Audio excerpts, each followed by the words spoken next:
भोग में सुख बुद्धि का त्याग, समीप भोग होने पर भोगने की न इच्छा होना, इसे वैराग्य कहते हैं। अब षट संपत्ति का वर्णन।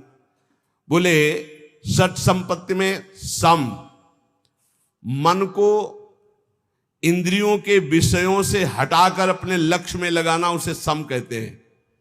और इंद्रियों को विषयों से हटा करके लक्ष्य पर स्थित कर देना, उसे दम कहते हैं। इंद्रिय और मन पर विजय प्राप्त करने को समदम कहते हैं। सम और दम। फिर श्रद्धा, शास्त्र और गुरु के वचनों में बिल्कुल ज्यों का त्यों विश्वास हो जाना, उसे श्रद्धा कहते हैं। फिर उपरति, उपरति कहते हैं जैसे हमारे अंदर भोगने की इच्छा है पर मैं भोगूंगा नहीं क्योंकि भगवत प्राप्ति करनी, इसे कहते हैं त्याग। भोग सामग्री है पर भोगने की इच्छा ही नहीं, इसे कहते हैं वैराग्य। पर कोई भोग सामग्री है ऐसा बोध ही न रह जाना, इसे उपरति कहते हैं।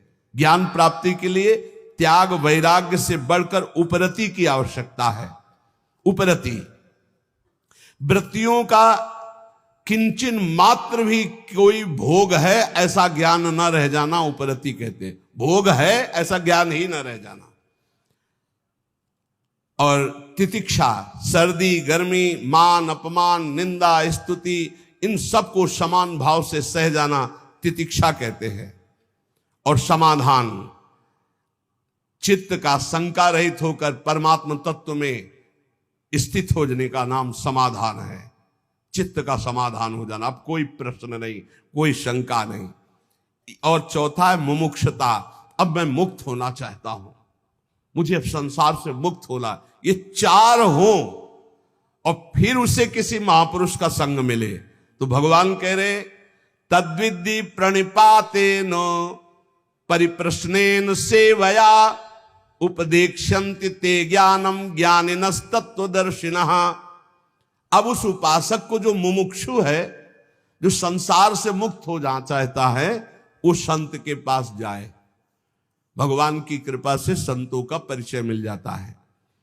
जब किसी महापुरुष के समीप जाए तो पहली बात ये समझ ले कि तुम्हारी श्रद्धा से ही कल्याण होने वाला है। उनके समीप तुम्हारी जितनी जोर की श्रद्धा उन पर होगी उतना ही आपके ऊपर प्रभाव पड़ेगा। श्रद्धा की कमी होने के कारण संत के पास जाने पर भी महापुरुष जो उसे उपदेश दे रहे हैं वो अपना कल्याण नहीं कर पाएगा। अगर श्रद्धा जोर की है तो कल्याण हो जाएगा, मतलब आपकी श्रद्धा पर टिका हुआ है आपका कल्याण। वो संत महापुरुषों की वाणी तभी प्रभाव डालेगी जब आपके ऊपर प्रथम हृदय श्रद्धा जो करे, आचार्य जाय अनुसरे जहां जहां हरिवंश के। श्रद्धावान लभते ज्ञानम। अगर श्रद्धा में कमी है तो देखो दुर्योधन को भगवान समझा रहे हैं, लेकिन क्या समझ आई? क्या श्रद्धा में कमी इसलिए नहीं, भगवान समझा रहे हैं तो नहीं समझ में आई, नहीं कल्याण हुआ उसका।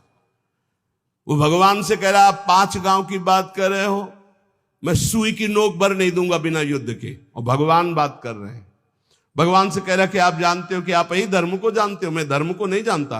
मैं जानता हूं, मैं जानता हूं, जानामि धर्मम नच में प्रवृत्ति, मेरी प्रवृत्ति नहीं है, मैं जानता हूं धर्म को। भगवान की एक बात भी नहीं मानी। ऐसे ही कह रहे ज्ञानी महापुरुष के समीप तुम्हारी श्रद्धा जितनी अधिक होगी उतना लाभ होगा। इसलिए सबसे पहले कह रहे तद्विद्धि प्रणिपातेन, वो तत्वदर्शी तत्व ज्ञान प्राप्त महापुरुषों के पास जाकर के उनको पहले साष्टांग दंडवत करो। प्रणिपातेन, साष्टांग का तात्पर्य होता है मैं आपकी आज्ञा के अनुसार चलूंगा, मैं आपका शरणागत हूं। पूरा ऐसे हाथ उठा के, जब हम साष्टांग जब करते हैं तो ऐसे करते हैं, हाथ उठाते हैं, फिर हाथ जोड़ते हैं, फिर लेट जाते हैं, उसे साष्टांग दंडवत करते हैं। प्रणिपातेन, ज्ञान की प्राप्ति के लिए संत स्वरूप सदगुरु के पास जाकर उन्हें साष्टांग दंडवत प्रणाम करे, अर्थात नीचवत सेवेत सदगुरुम। सदगुरु का सेवन अपने को सबसे नीच समझकर किया जाता है। अपने शरीर से गुरु का कभी निरादर तिरस्कार ना होने पाए, इसलिए जब गुरुदेव सामने हो तो नम्र हाथ जोड़कर सरलता पूर्वक उनके सामने पेश हो। जिज्ञासु मुमुक्षु उपासक को चाहिए कि उन गुरुदेव भगवान को सेवा के द्वारा प्रसन्न कर ले। अपने आप को उनकी आज्ञा के अधीन करना ही उनकी प्रसन्नता है। इसीलिए भगवान कह रहे सेवया, पहले प्रणिपातेन फिर सेवया। वैसे सेवा शब्द से तत्काल बुद्धि सबकी आती है कि वस्तु पदार्थ हाथ पैर दबाना ये सब गुरु सेवा के अंतर्गत। इसका मतलब गुरु सेवा केवल यही नहीं है, सेवा का एक बाहरी अंग है। गुरुदेव को अपना शरीर प्रिय नहीं जितना उनके वचन प्रिय, सिद्धांत प्रिय है। जो उनके शरीर की सेवा करे और सिद्धांत की अवहेलना करे तो कभी सेवा नहीं मानी जाएगी। और यदि शरीर सेवा ना मिले और केवल उनके हम सिद्धांत का पालन कर रहे हैं तो गुरु प्रसन्न हो जाएंगे, गुरु की सेवा बन गई।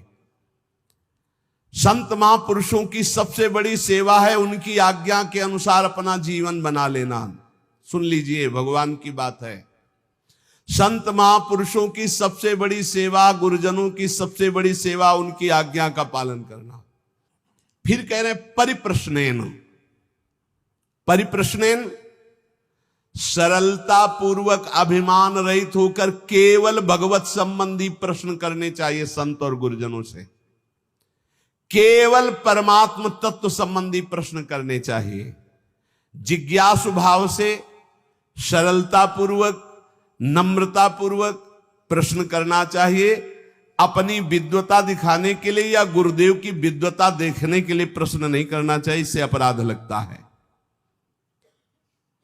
तद्ज्ञानार्थ सा गुरु मेवा भी गच्छेत समित पाणी श्रोत्रियम ब्रह्मनिष्ठम। हम ज्ञान प्राप्ति के लिए सदगुरुदेव के समीप जाते हैं, संत के समीप जाते हैं, विनय पूर्वक पत्र पुष्प कुछ हाथ में भेंट लेकर समिधा उनके चरणों में अर्पित करके। कैसे? श्रोत्रियम ब्रह्मनिष्ठम, ये दोनों होने चाहिए, तभी गुरु बनाना चाहिए। कई लोगों ने एकांतिक में प्रश्न किया कि गुरु कैसे होने चाहिए, तो इसमें भगवान बता रहे श्रोत्रियम ब्रह्मनिष्ठम। श्रोत्रियम संपूर्ण शास्त्रों का ज्ञान, ब्रह्मनिष्ठम परा तत्व, ब्रह्म तत्व में स्थिति प्राप्त। मैं कौन हूं, संसार क्या है, बंधन क्या है, मोक्ष किसे कहते, परमात्मा तत्व का अनुभव कैसे होता है, मेरे साधन में क्या क्या बाधाएं हैं, उन साधन की बाधाओं को कैसे दूर करूं, तत्व समझ में नहीं आ रहा, आदि आदि प्रश्न केवल भगवत संबंधी ही होने चाहिए। भगवान ने कहा ज्ञानिनस तत्वदर्शिना, ज्ञानी और तत्वदर्शी। ज्ञानी कहते शास्त्रों का ज्ञान होना, तत्वदर्शी माने तत्व का बोध होना, तत्व का दर्शन साक्षात्कार किए होना। अगर तत्वदर्शी ज्ञानी महापुरुष नहीं है तो हमारा काम नहीं बन पाएगा। कैसे? ज्ञानी है पर तत्वदर्शी नहीं है तो उनके खोखले वचन होंगे, बोध नहीं है। अब तत्वदर्शी है, श्रोत्री नहीं है तो अनुभव की बात शब्दों में कैसे बता पाएंगे? शास्त्रों का ज्ञानी नहीं, शास्त्रों के शब्दों की बात बोलने का तरीका ही नहीं पता, तो अपनी बात वो नहीं कह पाएंगे। इसीलिए प्रबुद्ध जी ने भी नौ योगेश्वरों में 11 स्कंद में कहा सदगुरु कैसे होने चाहिए। बोले वेदों के पारगामी विद्वान और परब्रह्म तत्व के अनुभव। वही यहां कह रहे श्रोत्रियम ब्रह्मनिष्ठम, श्रोत्री शास्त्रों का सम्यक ज्ञान और ब्रह्मनिष्ठ ब्रह्म तत्व का बोध प्राप्त किए हुए। 3 प्रकार के अधिकारी होते हैं, एक होते उत्तम, एक होते मध्यम, एक होते कनिष्ठ। उत्तम अधिकारी गुरु सेवा के बाद गुरु उपदेश श्रवण मात्र से तत्वबोध को प्राप्त हो जाता है, क्योंकि वो गुरु अधीनता स्वीकार किए रहता है। जो उत्तम शिष्य होता है, उत्तम अधिकारी होता है, वो गुरु अधीनता पर होता है। जैसा बोलो, जैसा बोलो, आपकी आज्ञा के अनुसार। उसे ज्यादा साधन नहीं करना पड़ता, श्रवण